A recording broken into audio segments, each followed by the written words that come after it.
প্রথমে ব্রাউজারে গিয়ে IHM এ ওই পোর্টালটা খোলার পরে এই যেখানে বাই মান্থলি ফাস্ট্যাগ আছে সেখানে ওপেন করতে হবে। ওপেন করার কিছুক্ষণ পরের মধ্যে আপনার এই যে অপশনটা আসবে, এই অপশনে আপনার টোল যেটা আছে সেটা সিলেকশন করতে হবে। টোল সিলেকশন করার পরে আপনাকে এখানে কিউআর কোড যেটা ইয়ে আছে সেটা আপনাকে ক্লিয়ারভাবে পরিষ্কারভাবে ফিল আপ করার পরে তারপরে আসবে হলো নেক্সট পার্ট। আমার হচ্ছে পানিকড়ি টোল প্লাজা। তারপরে এখানে চ্যাপ্টারটা বসাবো আস্তে আস্তে দেখে ভালো করে, যেমন আছে সেমন করে, বড় হাতের হলে বড় হাতে, ছোট হাতে হলে ছোট হাতে, কিন্তু যেমন ভাবে আছে সেমন ভাবে এটা সুন্দর করে বসাতে হবে।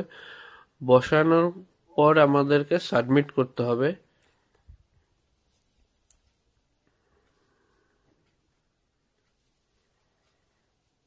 সাবমিটের পর এখানে লেখা আছে ফাস্ট্যাগ আর এদিকে হচ্ছে ভেহিকেল রেজিস্ট্রেশন নাম্বার।